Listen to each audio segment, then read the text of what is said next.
So, good day everyone. My name is Maria Flor de San Jose and my topic is all about 6.3 Making an Argument. So, according to the famous satirist Jonathan Swift, argument is the worst sort of conversation. You may be inclined to agree. When people argue, they are engaged in conflict and it's usually not pretty.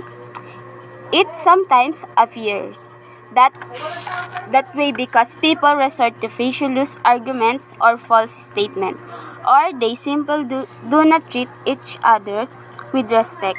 They get defensive, try to prove their own points, and fail to listen to each other. So, but this should be not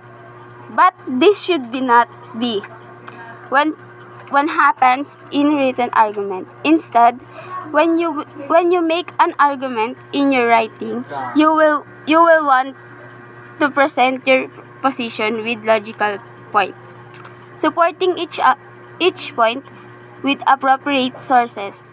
You will want to give your audience every reason to perceive you as ethical and trustworthy.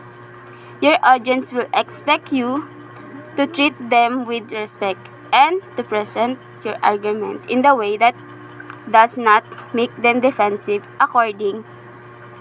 Contribute to your credibility to building sound arguments and using strategic argument with skill and planning. In this section, we will briefly discuss the classic form of an argument and more modern interpretation.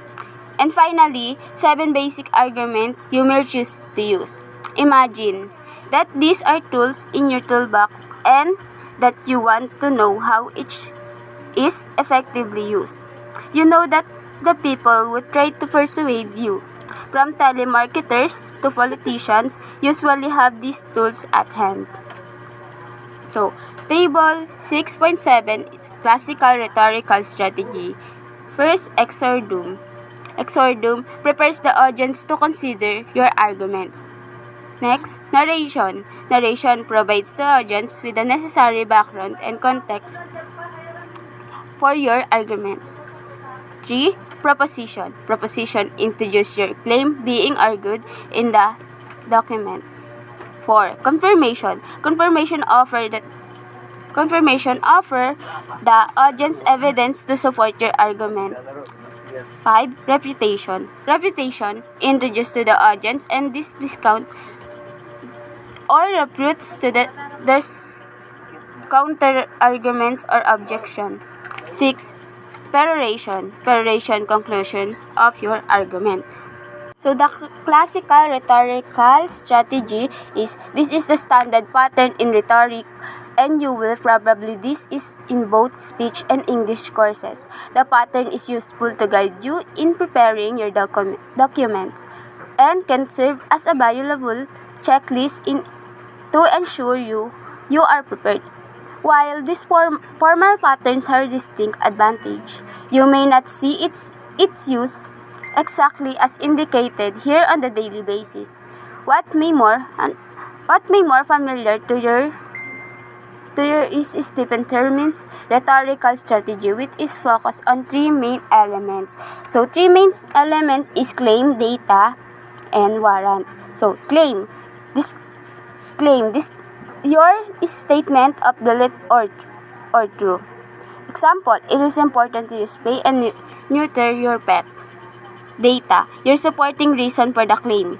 So, millions of unwanted pets are euthanized every year. So, sa warrant naman, you create the connection between the claim and the supporting reason. So, pets that are spayed or neutered do not reproduce, preventing the production of unwanted animals.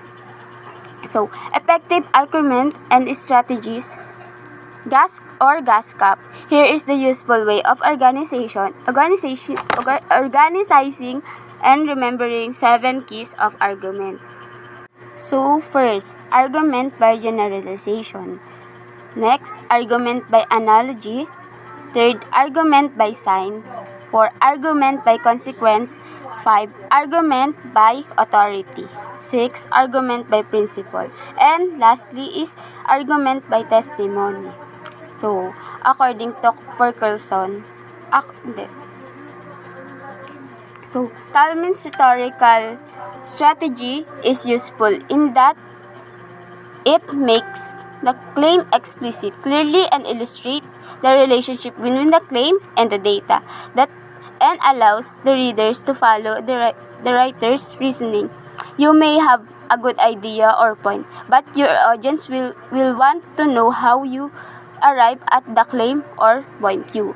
The warrant addresses the inherent and often unsaid question: why is the data is important to your topic? So, in so doing, it helps you to illustrate the relationship between the information for your audience.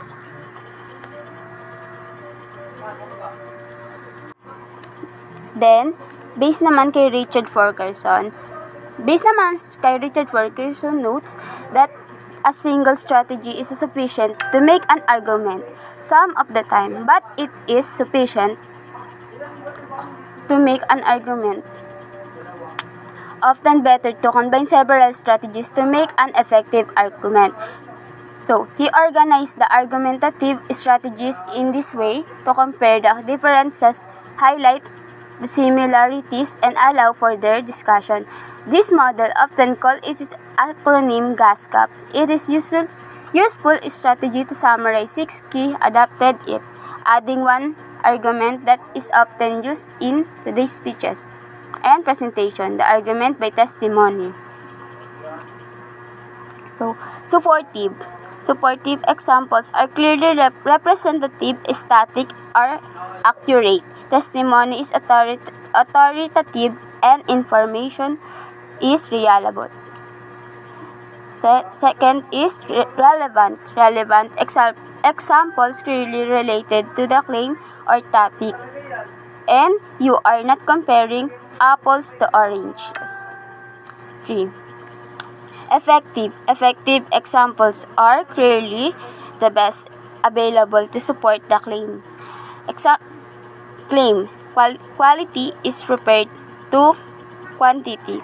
There are only a few well-chosen static facts. Appealing of emotions. While we're highlighted several points to consider when selecting information to support your claim, note that Aristotle strongly prepared an argument based in logic over emotion. Can the same be said for your audience? And to what degree is emotion and your appeal to it in your audience a part of modern life? So, emotion are a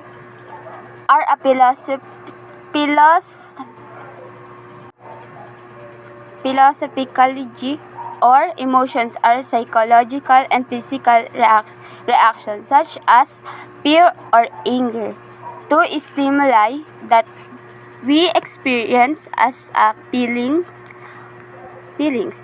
Our feelings or emotion directly impact our own point of view and readiness to communicate, but also influence how, why, and when we say things. Emotion influence not only how to say or what you say, but also how you hear or what you hear.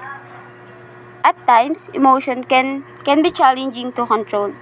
Emotions will remove your audience and possibly even move you to change or act in certain ways. Aristotle thought the best and most preferable way to persuade an audience was through the use of logic, free of emotion. He also recognized that people are often motivated when manipulated by the exploitation of their emotion. In a business context, we still engage in the debates,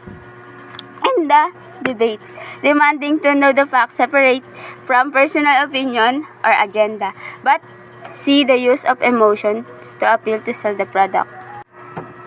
Next is emotional resistance. Emotional resistance involves getting tired. Often the point of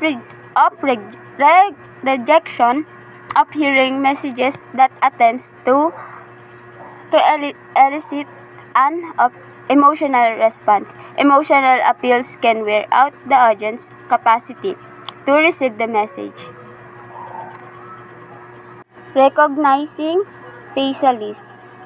Facially is another way of saying false logic.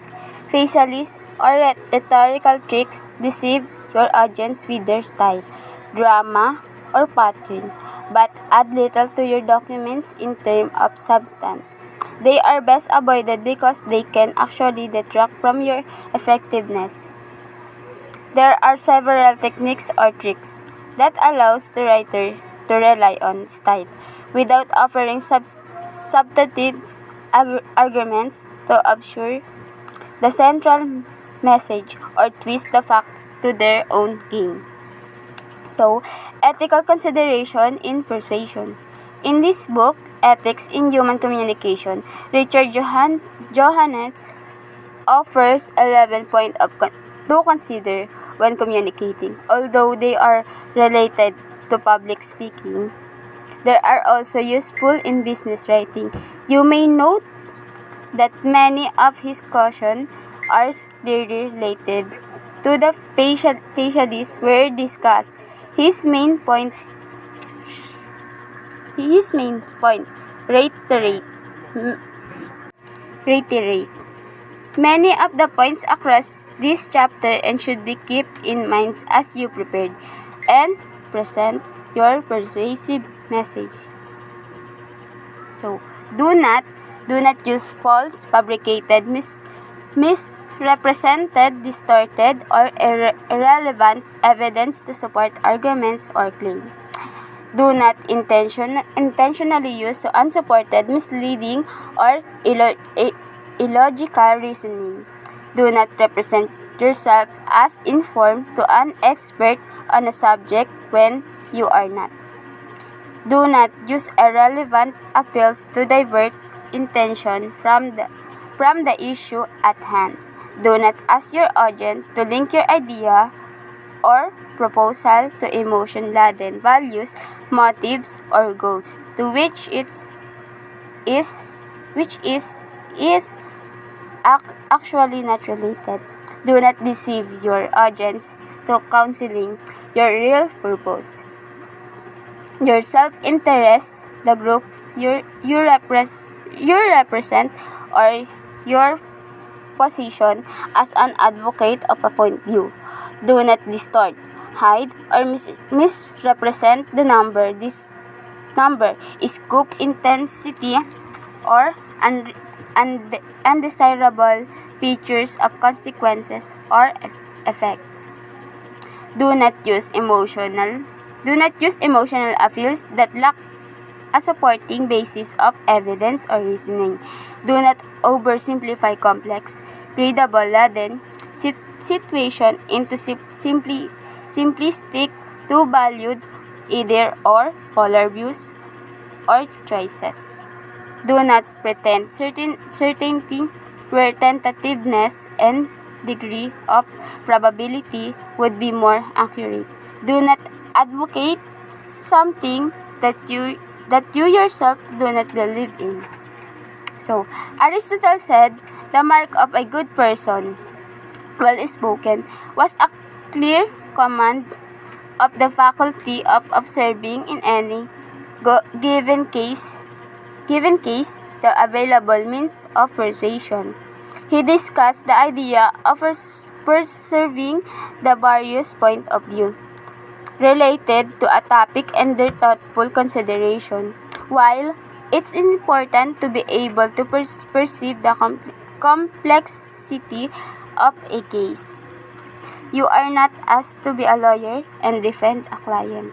So, in your message to persuade, consider honesty and integrity. You assemble your argument.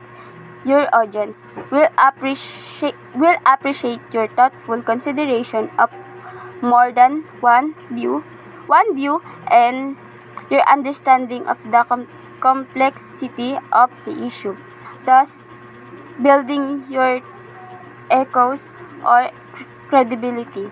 as you present your documents. Be careful not to stretch the fact or assemble them only to prove your point. Instead, prove the argument on its own merits. Deception, coercion, intentional bias, manipulation, and bribery should have no place in your message to proceed. And that's all. Thank you.